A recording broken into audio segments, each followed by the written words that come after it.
Captain Swadesh Kumar, please do come. Very hard to speak now. I must tell you there's a difference between all of you and me. I'm a pure businessman and most of you are bureaucrat. There's a big difference. I'm a practical person in terms of reality, and I'm in the business of mountain climbing. In fact, I'm a mountaineer myself. I was trained by late Tenzing Narok. He was my guru. I learned from him climbing the steps in the Himalayas. But it's almost over 40 years of my business. Actually, I've been making use of the mountains myself. This porters community, what we have, after speaking empowering the mountain community, is part of my life. I have enjoyed, I've handled more than 300 climbing expeditions in the Himalaya in the last 45 years. It's not a joke, it's a very big thing. I've handled many porters. In 1975, none of these sanctuaries was open for the foreigners. I've been dealing with international mountaineering community in India. In 1975, the Indian mountains were open. In 1976, we had the first expedition. You'll be surprised, in 1977 maybe, I had handled 17 expeditions with the Nandur Sanctuary itself. And one of the expeditions had 30 members. If you talk of today at 30 members, you will laugh and say, you are absolutely anti-environment. But that is the time when we had 30 mountaineers in one expedition. And you'll be amazed and surprised, in that year I had 200 porters and 500 goats to carry our luggage to the sanctuary itself from Ratha village to the mountains. Such was the situation at the time. One of the most important thing which I felt, and also we had many expeditions in the future we handled. I have been dealing with especially porter community, very close by. One of the important things I did was that I always had a meal with them myself. I ensured that when the group is finished, they had a cup of tea with these members and met people and talked to them and feel them important. I also would like to explain to you what we have done in my own career, in my mountains, in my job, in my company, and most of other companies, all of us doing it. We had very large number of people from the mountain areas, not as the porters, but as the employees, as the guides. I can tell you very proudly that more than 26 companies established in Nagaland, in Arunachal Pradesh, and Ladakh, and many other places, Himachal Pradesh, are trained by my company itself. And I was very proud to say that I want them to learn and become more entrepreneurs rather than porters or guides or something like this. Many porters is a big story, big history, all this. I personally feel that what's happening today is that things are getting far better, but I feel very sorry sometimes when I see the situation of the porters, what's happening in the communities today. They need to be taken care. For example, today, one of the expeditions we handled, their porters are insisting on carrying double weight. And I said, you can't carry double weight. They said, we'll not go with you then. And there was a big problem. So I really felt, I told the Uttarakhand government secretary, I said, when you have a man sitting on the border, he's sitting on this, not borders, entry point to the areas, you must insist nobody can carry more than 25 kgs of weight. But it doesn't happen. So somehow or the other, there's one problem which is taking place now, that we have to insist that nobody can carry more than 25 kg of weight after a human being. So this is one problem which needs to be resolved. We're trying to resolve at our own industry level, at the association level. Second problem which needs to be done is that we need to use the local resources to a large extent. I mean, for my company, for example, we never buy anything in Delhi. We buy everything in Uttarakhand or Ladakh or wherever we are to ensure that local communities are benefited. 90% of the benefits must go to the local communities. It's absolutely important. And finally, I would like to say, because there's no time, I wish I had more time to talk to you. I have almost 6 pages to speak to you, but I will not be speaking that much. I will only say that we need somehow or the other to educate the local communities. It's pity that even though hills have got lovely schools and colleges in Dehradun and Nainital and what are we talking, but if you go further deep into the mountains, no, the education is very poor. So my humble situation is somehow or the other, if there could be a relationship between NGOs and local communities, I'm very happy. I'm a Rotarian myself. Rotary Club could be involved with local NGOs like this to move on to the mountains and see that we create education institute in the high and the upper areas where it's difficult to reach. It is what is required. Please understand, let's be positive. There's so much can happen. And I feel that if there's a relationship, there's one of the point is relationship between NGOs and NGOs can work together, and we can do wonderful things.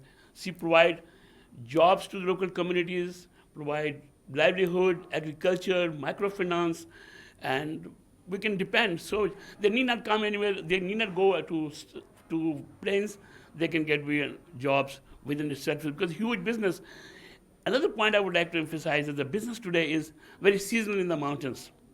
Somehow or the other, we as the industry have to create business 12 months. We have to create Himalayas 12 months business. And that can be only done by the government resources to improve, participate, and create new itineraries, new situations, new areas where we can do 12 months business in the mountains itself and not in Delhi. So this is what we're trying our best as an industry. And I think as an NGO, we should also try to see that we can work together. And I offer my services as a founding president of the Adventure Tour Operator Association of India, as an active environmentalist, as an active practitioner of the business to give full support. Thank you very much.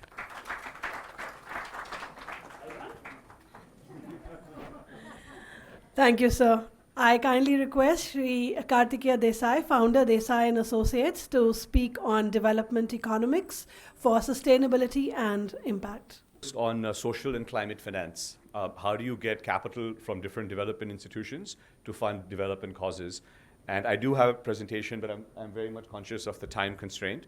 So I will sort of skip through the initial slides and just focus on how this can be applied in the mountain regions. So let's just start with this basic concept, right, of what is sustainable development. We can skip over this. This is just an introduction to my firm. Just go to the second slide. So I'm actually very proud to say that, the original definition, Agla slide.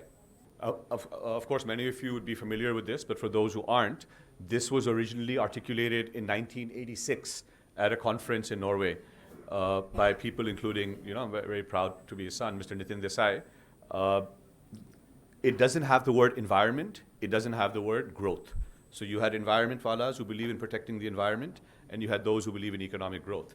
So they came up with a definition which actually doesn't involve either of those two concepts. It's about how do you meet the needs of today without compromising the needs of tomorrow, and this concept is now very well understood. But what it actually means in practice is, if we can go to the next slide, is the intersection of these three things, right? And all of them have to be there. Otherwise, you can't succeed. Environmental protection, social inclusion, right? So the involvement of the lowest and the most underprivileged segments of society, and also economic growth. So ultimately, it's the overlap of these three Venn diagrams, which basically lends itself to three themes. And this is all from the perspective of investors. So what are those themes? Theme one is climate change, or investing in environmental protection. The other two are employment, or making sure people have enough income. And then access and inclusion, which is where do they spend that income? Having access to affordable services. So all social business models could fit into these three sectors. And just quickly going ahead. And yes, so now we know that we need financing. As Professor Wahid said, the amount is actually not that small. So all of these estimates have been made. There's an SDG financing gap. Just look at that number. In total, roughly 3.9 or $4 trillion is needed. 1 trillion is available. So they say that there's a 2.5 trillion financing gap. Ye paisa kahan se aayega for the whole developing world? That financing gap was before COVID.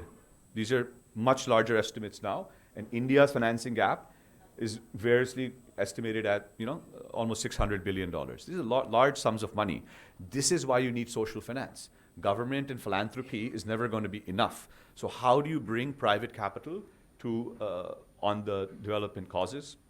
And we'll see how we do that. And this is that capital spectrum.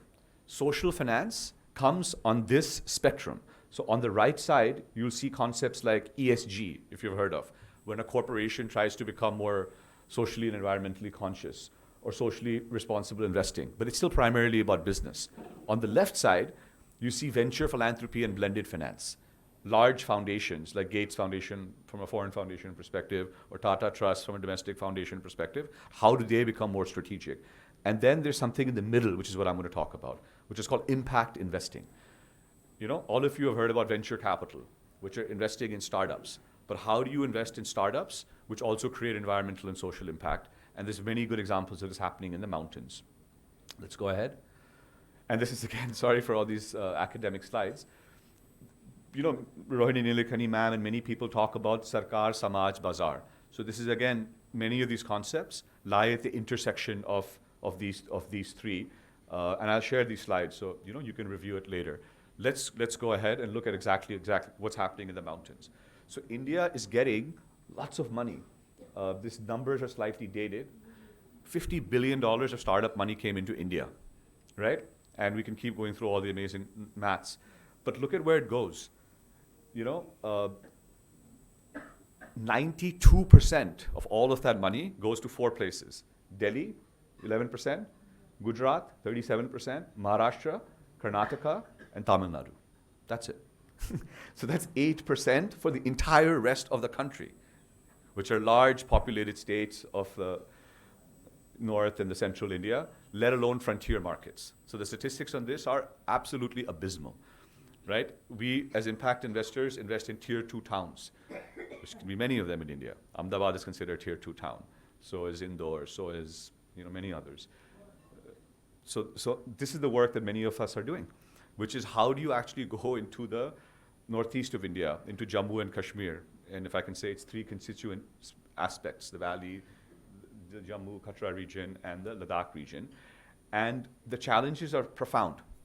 There's not just a dearth of capital, there's a dearth of capacity building efforts. Even now you have universities, you have great programs, but you don't have it at the same scale as you do in the rest of India. And you've got these fundamental existential challenges which are very hard to overcome, which I think I don't need to speak about. I think everyone here understands it a lot better than I do. But let me just end with a couple of examples of some good things which are happening there. Just go ahead, please. So these are social business models. Ek slide aage jaiye, please. Right? So in social inclusion, these are the kind of startups which are being funded in India. And many of these opportunities exist in all of these regions, in agriculture, in renewable energy. I guess blue economy here refers to the oceans, but in the mountains, it would be more relevant to talk about rivers. And then waste management or resource management. So there's wonderful business models, and many people are replicating these business models in the greater and the Trans-Himalayan regions. And then also these other businesses, we also have to think about the people. So I'll give you an example of a wonderful supply chain company called Fast Beetle. Hopefully some of you have heard about it. It was recently featured on Shark Tank. This is a small startup, not so small anymore. I was fortunate to make an angel investment in this company, and now it's doing well. It's becoming a very successful company. There's people who are building television programs for youth in Sikkim. And so not all business models have to do with climate. You have these other industries as well. There's all kinds of e-commerce platforms where you can buy products from Ladakh and from these mountain regions. So there's a whole range of startup business models here. And I just want to end by showing you some of the initiatives that one has been associated with and which will hopefully resonate, which is the last slide. So Fast Beetle is definitely an example everyone should check out. Just to give you a one-liner on that, they basically are a last-mile logistics company. So even if it's Apple, if it's Amazon, if it's Flipkart, they will deliver the products to a Jammu, to a Srinagar, and that's it. I don't know how many pin codes there are in Kashmir. So these guys and their guys in their little motorcycles will take that stuff into every little pin code, and they enable inter-Kashmir trade. So they're like a DTH or one of those logistics companies, but just for Kashmir. These 2 guys, Abid and Sami. And they're actually in San Francisco right now, getting some funding. Naropa Fellowship is a joint venture between Ashoka University, one of India's best private universities, and Hemis Monastery, which is a 1-year master's program, which does this training of incubation for entrepreneurs in Ladakh. So again, really, really good stuff that they're doing. The Indian Army, sir, as you may know, as part of this Bhavna mission, I was also part of this. My mom had also attended.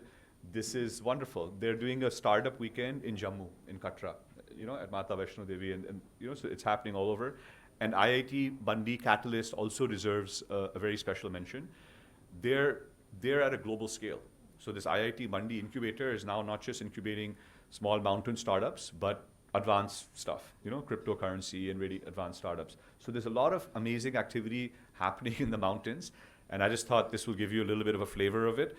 And behind this are larger sort of development finance forces, foundations, impact investors, foreign and domestic.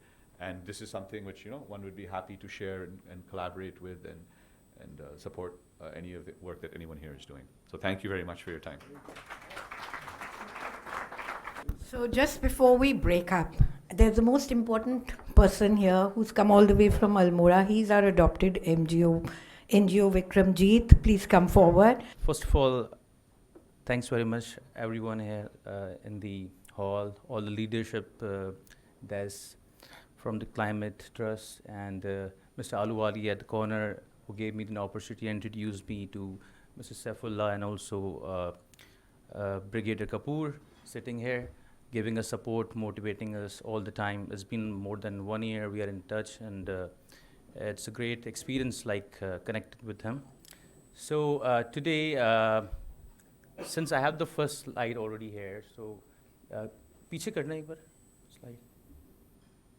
So the name of the company is the Stone Age Group. This is a company which I basically founded for developing my village. And initially I was how to tell the world, how to tell the whole India, basically, that there is a hidden balance stone in this particular village of mine. Village name is Sekuda. It is in Almora. And let me make it short. So, दूसरा slide show करना एक बार. This is the village Sekuda. And the USP of this particular village is the stone I'm going to show you right now. Next slide, please. This is the stone I'm talking about. I don't mind saying this, people are blind here. Most of the people in India, and they're completely blind. They can't see this beautiful stone. Don't you think, have you ever seen this stone before? May I ask you, have you ever seen this? Well, now, I don't want to be negative about the government and other government here. As you can understand, I passed this information several times to them, to the panchayat, to central government as well, but there was no reply, and it's quite common here in India. So it is a high time that this stone gonna be in the headlines very soon. And the challenges which I had before was how to convince people that this can make money for you. This can give employment to you. So many things happened in the past, so finally I thought it is a time to get into politics. Because without local politics, we cannot get the power. We cannot implement the things. So I was elected as the sarpanch of this particular village. It was very, very tough, but somehow I won the election. And today I do have the power. The first thing which I implemented after becoming the sarpanch of this village, that I put a ticket on this particular stone.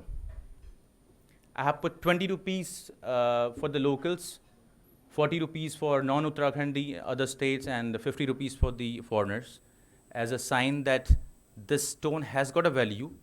And I have already proved it in the local market, in the local area, in the region. I have already given more than 6 full-time jobs to the farmers, and more than 40 to 50 people who are doing part-time with us in agriculture. And I have 4 investors already. So this is just a sign. May I ask you, आप पीछे करना एक बार पत्थर को एक बार दोबारा. I think this is the best way I can try to give you the message right now, that this stone has got a value. It is no more hidden now. It's gonna be in the newspaper and everywhere.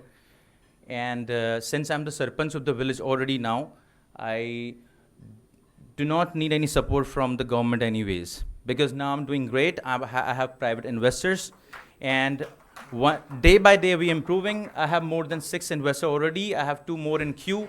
And let me tell you, the population of this particular village was more than 500 in 1990s, basically. It was 91 or 92 as per my father. He's sitting there as well. So now today is just 16 people. There are only 16 people living there. But since I'm confident about this, I'm confident about the stone, there is a spiritual side as well. It came into my dreams all the time, and I came to my dad and said, "Papa, ये पत्थर आ रहा है बार बार ख्वाबों में, क्या किया जाए?" पापा ने बोला कि अब जो है ज़्यादा चक्कर में मत पड़, अपना तेरे को लंदन भेजा है, तेरे को लोन शोन लेके लंदन भेजा है, अब ज़्यादा इन चक्करों में मत पड़, अब जो है अपना जॉब कर लें यहाँ पे. I used to work in Lodi, the garden restaurant, by the way. I'm always working in this area. But that was a high time, so finally I have surrendered to the stone. Second side, this is the message I want to give. I have personally surrendered to the stone, and things are going great. Many opportunities coming for the locals. Like as I saw that slide about empowering the community. That is the purpose of this particular stone now, to give maximum benefit to the locals, and prove that sometime we do not need any government support. If even they are not willing, if there is a will issue, that's perfectly fine. The entrepreneurs like me, they won't stop, and there is a great improvement. And I personally see this particular stone, which is locally called Thuldung, as the newest travel destination of India. Thank you very much, and I hope you like the story here. Rest, making the homestay there, that's a different story everyone is doing. I can show you some more slides. Aage slides sahi hai na? The other things are quite boring. Then homestays, there are village walks going on. Aage karte raho. I have a small cottage. I have some heavy investors already. I have Mr. Gupta, to whom I have given 40 nalis of land, and he's doing different millets already there. He is giving employment to the people there. It's all his money, by the way. I do not put my money. I'm an entrepreneur here. I do not put my money. This is what I have to offer you. This is the stone which is there, which exists. No one knows about it, and this is a time that it's about its stone now. So thank you very much. And the last slide, I'm going to show you the picture of the homestay, which is again very authentic. Aage karna, sir. So this is the homestay. I'll show you the interior. Aage karna. People are already coming for farming. In Uttarakhand, people are already doing all these things. Village walk, this is quite common there. Everyone knows about it. But the USP is the stone, the balance stone. So just the last slide basically. This is the millet, by the way. But that's it. So I have the rooms as well, which is quite common. So thank you very much, and I hope that you're gonna come to Village Sakura to experience this particular stone. Thank you very much.